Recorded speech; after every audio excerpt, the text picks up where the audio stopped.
My name is Sandeep Johar. I am the director of the heart failure program at Long Island Jewish Medical Center, and I'm a heart failure specialist. There are a couple of inotropes that are in common use. One is dobutamine and the other one is milrinone. And although they have different mechanisms, they essentially have a very similar end result. Dobutamine is a beta receptor agonist, and what it does is it engages with a receptor in the cell membrane and causes the downstream production of a substance called cyclic AMP, which causes the release of calcium inside cells. Milrinone, on the other hand, is a phosphodiesterase inhibitor, so it inhibits the enzyme that breaks down cyclic AMP. The end result, of course, is increased levels of cyclic AMP and therefore increased levels of calcium inside cells.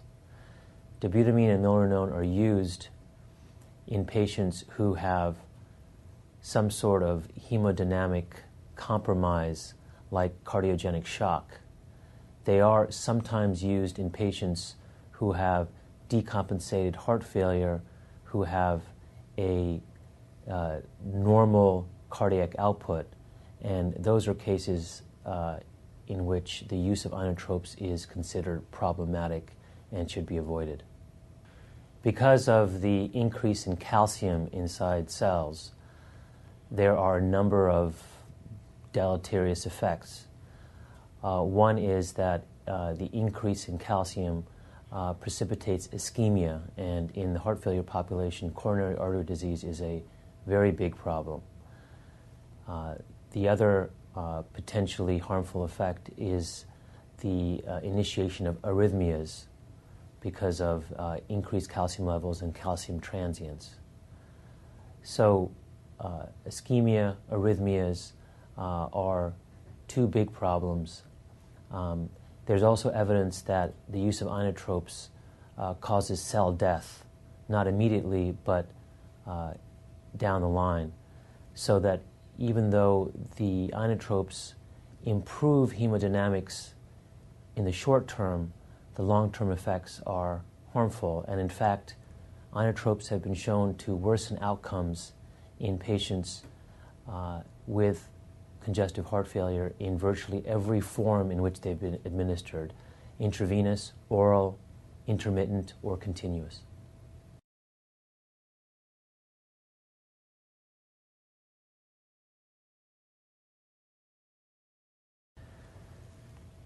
The thought is that cardiac myosin activators improve myocardial efficiency because they essentially prolong the duration of actin-myosin engagement and therefore prolong the power stroke of cardiac myocytes. It's certainly theoretically possible that that myocardial efficiency can be improved without increasing oxygen consumption. The issue is whether the drug, even though it may have this theoretical effect, will be beneficial for patients who are administered the drug. And there are questions that remain about this. Well, there were two phase 2 trials of this drug. The first one was probably the more impressive one in that there were some beneficial effects on cardiac remodeling, so that, for example, the left ventricular diastolic diameter seemed to shrink with the use of this drug, and the thought might be that this drug improves cardiac filling pressures and hemodynamics and therefore precipitates what we would call reverse remodeling. The trials are intriguing in that there have been some improvements shown in echocardiographic parameters, but those are not clinical endpoints. The first phase 2 trial that was published did show some benefit in terms of cardiac remodeling, which again was a positive signal and might suggest that this drug will have more staying power than levosimendan. But at this point, I think it's premature to conclude that this will be an inotrope that will supplant the traditional inotropes or find a durable role in the treatment of decompensated heart failure. The issue really is whether they will hold up in phase 3 trials. Now remember, these phase 2 trials did not compare the drug with traditional inotropes. Let me give you one example of a novel inotrope that performed very well in early trials and then essentially drowned in larger multi-center trials. That drug was called levosimendan. Levosimendan is a drug that is currently used in Europe but has not been applied for FDA approval in the United States, primarily because of the results of 2 large multi-center trials.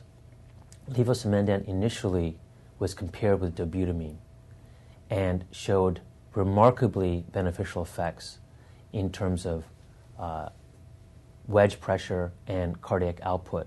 There also was a signal for improved mortality in the early trials.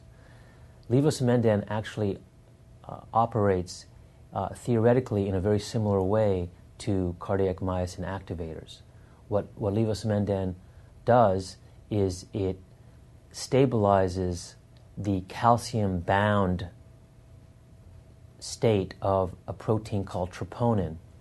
And by doing that, it allows the actin and myosin filaments to engage for a longer period of time.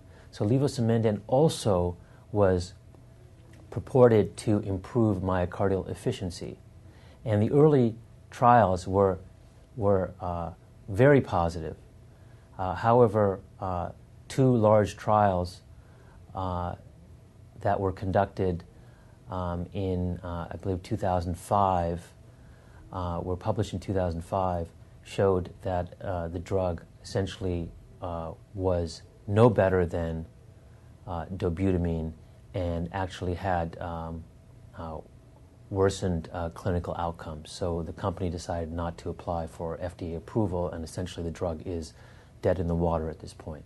So it remains to be seen whether cardiac myosin activators have a beneficial effect in patients when one monitors hard clinical endpoints like symptomatic relief and eventually mortality.